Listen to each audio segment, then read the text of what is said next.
Монгол гайхамшигтай орн. Монгол бол дэлхийн түүхийг бичлсэн нүүдэлчдийн болон суурин иргэншлийг хослуулсан орн. Монгол бол Орос хятад их гүрнүүдийн дунд орших энхийг эрхэмлэгч орн. Монгол бол түүхийн нухчаан дундаас тусгаар тогтносон ардчилсан улс. Монгол бол улс орон бүртээ харилцан ашигтай худалдаа хамтын ажиллагаа тогтоон хөгжиж буй орн. Гайхамшигт их орныхон ирээдүй гэрэлтүүлж, үндэсний эвнэгдэл эрх ашигаа энэ тэргуунд тавьж, үнэт зүйл үзэл баримтлаар үлгэрлэн хүн нам улсын хурлын 2024 оны ээлжид сонгуульд бүрэн багаараа өрсөлдөж байна. Хүн нам бол 21-р зууны нам.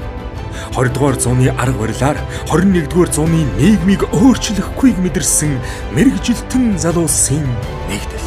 Хүн нам бол бусад улс төрийн намуудаас үзэл баримтлал, үнэт зүйлсээр засаглах арга барилаар нийгэмд тулгамдж байгаа асуудалд хандах хандлагаараа ялгаатай нам.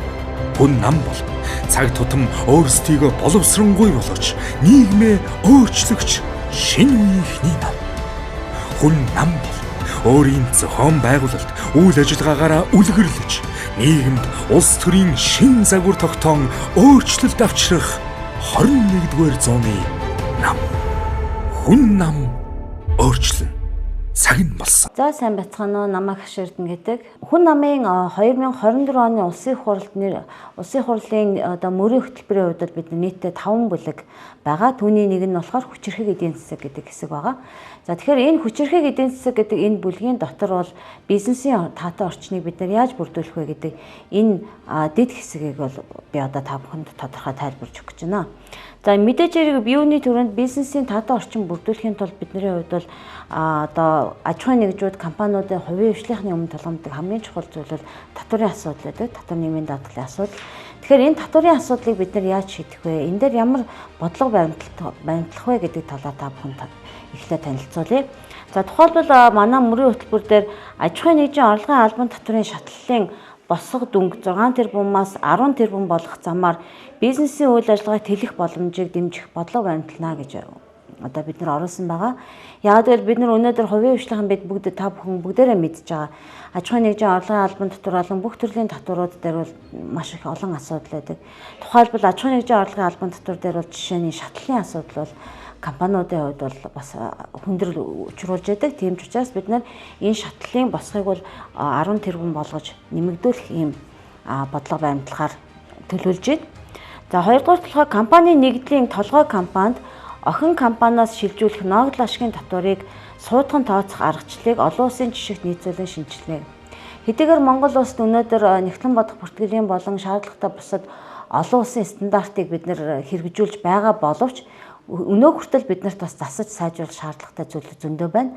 Түүний нэг нь одоо энэ нэгдлийн компани болон охин компани хоорондын одоо энэ ногдол ашгийг шилжүүлэхэд татвар суудагдж байгаа энэ асуудал байгаад байдаг. Тийм учраас бид нар энэ асуудлыг шийдэхээр төлөвлөж байна. За мөн түнчлэн нэмэгдсэн үртгийн албан татвартай холбоотой заалтууд байна.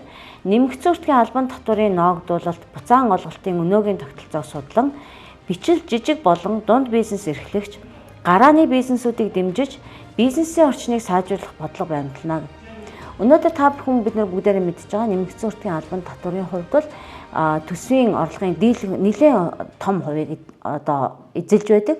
За гэтэл эсвэргээрээ нөгөө талд нь энэ одоо татварыг төлж байгаа хувийн хвшлийнхан болон тэр батга иргэд бидний хувьд ч гэсэн нэмэгдсэн үртгийн албан татвараар зүгээс бол нэлээд асуудал үүсдэг. Тийм учраас бид нар энэ талаар шийдэж энэ тогтолцоог илүү одоо бизнес хувийн хвшлийг дэмжих, иргэдийн орлогыг нэмэгдүүлэхэд дэмжлэг болох энэ чиглэл рүү илүү бид нар өөрчлөхөөр ингэж төлөвлөж байна.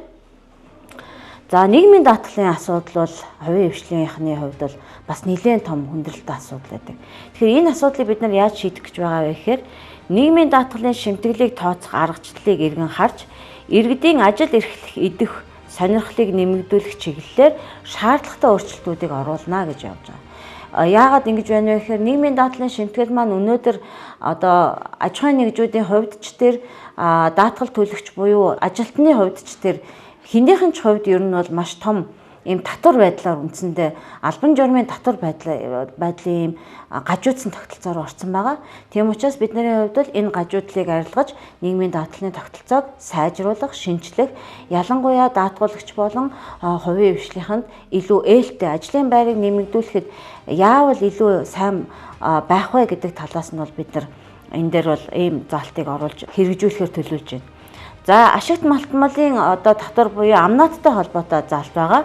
Тухайлбал ашигт малтмалын амнаат болон өсөн нэмэгдэх амнаатыг тооцох аргачлалыг эргэн харж судалгааны үндсэн дээр олон улсын жишгт нийцүүлэн шинжилж бизнесийн орчинг сайжруулах арга хэмжээ авна.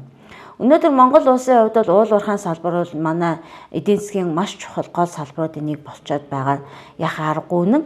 Тэгэхээр энэ салбараа бид нэр салбарт хамгийн их нөлөө үзүүлдэг татваруудын нэг бол яахаа аргагүй амнаат. Тэгэхээр амнаатыг бид нар яаж шинжлэх вэ? Яаж давхардуулахгүй байх вэ? Зарим компаниудын хувьд бол давхардуулж ингэж амнаат төлөөд байгаа. Тэгэхээр яаж давхардуулахгүй байх вэ? Гэх мэтчлэн ийм тогтолцооны өөрчлөлтүүдийг бид нэр хийхээр төлөвлөж байна. За мөн уул уурхай, хүнс хөдөө аж ахуй, ноос ноолуур, ээрмэл зэрэг хөнгөн болон бусад үйлдвэрлэлийн салбарын эцсийн бүтээгдэхүүний экспортыг дэмжих эдийн засаг эрх зүйн таатай орчныг бүрдүүлэх бодлого баримтлана. Өнөөдөр бид нар бүгдээрээ мэдж байгаа ерөнхийдөө бол дийлэнх ажлын байрыг, дийлэнх орлогыг, төсвийн бүрдүүлэлтийг уул уурхайн салбар бүрдүүлж байгаа. Гэтэл бид нар ганцхан нэг хөл дөрөө догонцдог юм байдлаар явж болохгүй. Тэгэхээр бусад салбаруудаа бид нар хөгжүүлэх шаардлагатай. За дээр нь мэдээж эерэг үндэсний орлогоо нэмэгдүүлэх, энэ дотоодын нийт бүтээгдэхүүний өсөлтийг нэмэгдүүлэхийн тулд заашгүй бид нар экспортын салбарыг дэмжих шаардлагатай. Тийм ч учраас бид нар экспортын ялангуяа уул уурхайн бус төрлийн бүтээгдэхүүн үйлдвэрлэлийн экспортыг нэмэгдүүлэх чиглэлээр бол ийм тодорхой бодлого баримтлахаар мөрийн хөтөлбөртөө бид нар тусгаад байна. За бизнесийн орчныг сайжруулах дараагийн гол чухал асуудал бол мэдээж хөрөнгө оруулалтын асуудал гэдэг. Тэгэхээр гадаад дотоодын хөрөнгө оруулалтыг бид нар яаж дэмжих юм бэ? Хөрөнгө оруулалтын таатай орчинг яаж бүрдүүлэх юм бэ? Үүгээр дамжуулан бид нар яаж хувийн хвшлийг хөгжүүлэх энэ эерэг нөлөөллийг эдийн засгт бий болгох вэ гэдэг талаараа нэлээд хэдэн зорилтыг тавиад байна. Тухайлбал худалдаа хөрөнгө оруулалтыг татахад чиглэсэн нэгдсэн бодлогыг боловсруулж хэрэгжүүлнэ.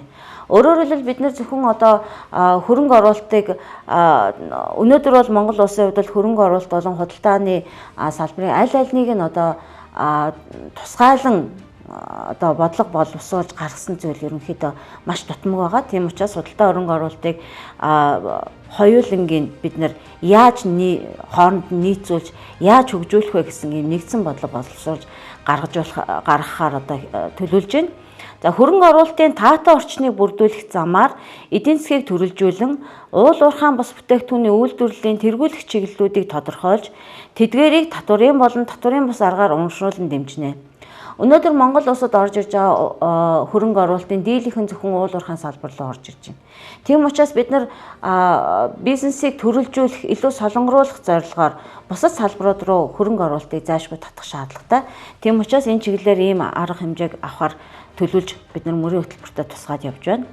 За мөн энэ хөрөнгө оруулалтын таатай орчинтой холбоотой бодлоготой уялдуулан хөрөнгө оруулалтын тухай хуулийн шинжилсэн найруулгыг бүс нутгийн хэмжээнд өрсөлдөхүйц хөрөнгө оруулалт татаж чадах таатай орчныг бүрдүүлсэн сайн хууль болгон батална.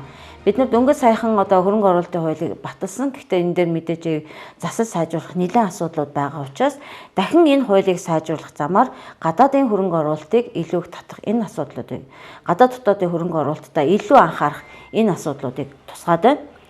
За эдийн засгийг төрөлжүүлэх, уул уурхаагаас хэд хараад байдлыг бууруулах зорилгоор нэгдүгээрт нэн тэргуунд дэмжих болон хоёрдугаар тодорхой хүрээнд дэмжих эдийн засгийн чиглэлүүдийг тодорхойлж тэдгээрийг үзүүлэх татварын болон татварын бус урамшуулалт дэмжлэгийг нэвтрүүлнэ гэж байна.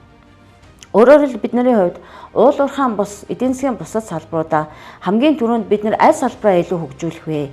Аль салбартаа илүү татварын болон татварын бус дэмжлэгийг үзүүлж илүү хурдан хөгжүүлж илүү олон ажлын байр бий болох вэ гэдэг талаас нь нэн тэргуунд дэмжих болон мөн тодорхой хүрээнд дэмжих гэсэн ийм байдлаар тусгаалan төрөлжүүлж бодлого боловсруулж хэрэгжүүлэхээр төлөвлөж байна. Худалдаа хөрөнгө оруулалтын нэгдсэн бодлогын хүрээнд худалдаа хөрөнгө оруулалтын газрын үйл ажиллагааг идэвхжүүлж, хөрөнгө оруулагчдыг татах, тэдний эрхийг хамгаалах, урамшуулан дэмжих бодиттой ажлуудыг хэрэгжүүлэхээр бид мөн мөрийн хөтөлбөртөө тусгалаа. Яагаад вэ гэхээр өнөөдрийн байдлаар бол хөрөнгө оруулалт, гадаад дотоодын хөрөнгө оруулалтыг талаар бодлого боловсруулж, түүнийг нь хэрэгжүүлж, мөн түнчлэн хөрөнгө оруулалтаа хийчихсэн байгаа тэр хөрөнгө оруулагч нарын эрх ашгийг хамгаалах ийм систем манай улсын хувьд бол маш дутагдaltaй байгаа учраас энийг бүрдүүлэхээр бид нэр ажиллана гэсэн энэ заалтыг бол мөрийн хөтөлбөртөө тусгаад явж байна. За дараагийн нэг чухал дэд бүлэг бол санхүү даатгал хөрөнгийн зах зээлийг дэмжих асуудал байгаа. Мэдээж эерэг хувийн эвшил, бизнесийн орчныг сайжруулахын тулд зайлшгүй хөрөнгө оруулалтын их усүрийг нэмэгдүүлэх, илүү зардал багатай хөрөнгө оруулалтуудыг татах ийм асуудлууд бол маш чухал байдаг. Тэгэхээр энэ хүрээнд бид нар ямар ажил хийхээр төлөвлөж байна гэхээр юуны төрөнд төсөв мөнгөний оновчтой бодлого явуулж, зээлийн хүүг бодиттой бууруулах тусгай хөтөлбөр хэрэгжүүлнэ гэж тусгалаа. Яагаад вэ гэхээр өнөөдрийн байдлаар бол харамсалтай нь төсвийн бодлого болон мөнгөний бодлого хоёр маань хоорондоо тийм ч сайн нийцэж чадахгүй байгаагаас болоод эдийн засгт үзүүлэх нөлөөлөл айгүй муу байгаад байна.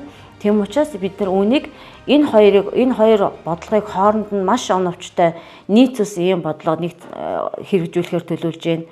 За мөн түншлэн хөрөнгийн болон даатгалын салбарын зах зээлд суурилсан хөгжлийг дэмжих зорилгоор эрх зүйн орчныг сайжруулан хөрөнгө оруулалт босгох боломжийг нэмэгдүүлэхээр зорж байна. Яагаад вэ гэхээр өнөөдөр бол хувийн эвшил, ялангуяа жижиг дунд үйлдвэрийн хувьд хөрөнгө оруулалтыг бага хүүтэй, зардал багатай хөрөнгө оруулалтыг татах, түүний их усүрийг аль болох олон болгох нь маш чухал байгаа. За мөн түнчлэн олон улсын импакт хөрөнгө оруулагчдаас гарааны болон бичил жижиг дунд бизнес эрхлэгчдэд зориулсан хөнгөлөлттэй зээл олгох гарцыг бүрдүүлж, нийлүүлэлтийн сүлжээ бий болгох замаар буюу томоохон аж ахуйн нэгж төрийн худалдан авалтын гэрээний авлагыг барьцаалан зээл авах эрх зүйн орчныг бүрдүүлнэ. Өнөөдөр жижиг дунд үйлдвэр эрхлэгчид тэр дундаа мөн гарааны бизнес эрхэлж байгаа компаниудын хувьд бол зээл авах, хөрөнгө оруулалт татахад бол маш хүндрэлтэй байгаад идэг. Тийм учраас энэ хүндрэлтэй нөхцөл байдлыг нь даван туулахад дэмжлэг үзүүлэх ийм бодлого баримтлахаар төлөвлөж байна. За дараагийн нэг чухал асуудал бол эрсдлийн асуудал байгаад байдаг. Хөрөнгийн зах зээл, санхүүгийн зах зээлийн хувьд бол эрсдлийн асуудал бол хамгийн чухал асуудлуудын нэг. Тэгэхээр энэтэй холбоотойгоор бидний хувьд бол эрсдлийн үнэлгээ хийхэд шаардлагадах мэдээллийг мэргэжлийн байгууллагууд ашиглах эрх зүйн орчныг бүрдүүлнэ гэсэн ийм бодлого баримтлана. За мөн гамшигын эрсдлийн даатгалын тогтолцооны хууль эрх зүйн орчныг бий болгоно. Өөрөөр хэлбэл бид нэр эрсдлийг үнэлэхэд ямар бодлого баримтлахын гарсан тодорхой эрсдэл үүслэхэд үүнийг бид нэр даатгалын тогтолцоогоор дамжуулан яаж хэрэгжүүлэх вэ гэдэг ийм тодорхой бодлогоодыг хүн амын мөрийн хөтөлбөр тусган хэрэгжүүлэхээр төлөвлөж байна. За бизнесийн орчныг таатай болгохтой холбоотойгоор бас нэг чухал саяны энэ санхүүгийн сектортой холбоотой нэг зүйл юу байгаа гэхээр санхүүгийн байгууллагуудын их усүрийг нэмэгдүүлэх, активын чанарыг сайжруулах, дотоод гадаадын санхүүгийн зах зээлээс хөрөнгийн их усүр татах нөхцөлийг бодлогын түвшинд бүрдүүлж дэмжих ийм заалтыг бид нар оруулсан. Яагаад вэ гэхээр мэдээж хэрэг санхүүгийн зах зээлийн хамгийн чухал тоглогч нар бол энэ санхүүгийн байгууллагууд байгаа.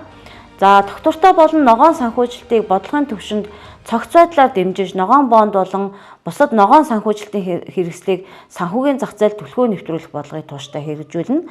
Өөрөөр хэлбэл бидний хүн намын хувьд бол ногоон бонд, ногоон санхүүжилтийг илүү дэмжиж ажиллахаар төлөвлөж байна. За хувийн эвшлийнхний хувьд бидний өмнө хамгийн их тулгамддаг зүйл бол хөдөлмөрийн зах зээлийн асуудал байдаг. Энэтэй холбоотой бидний хувьд бол хэрэгжүүлэхээр тооцож байгаа чухал зүйл юу байгаад байгаа гэхээр залуучуудын ажиллах нөхцөлийг сайжруулж, ажлын байрыг нэмэгдүүлэн, эмэгтэйчүүдийн асархуйн зохистой хөдөлмөр эрхлэлтийг бий болгохын тулд асарх ажлыг үнэлэх, ачааллыг багасгах, ажил үүргийг дахин хуваарлах, ажлыг урамшуулах, үйлчилгээ үзүүлэгчдийн эрхийг хамгаалах төлөөлөл бий болох цогц бодлогыг дэмжин хэрэгжүүлэхээр төлөвлөж байна.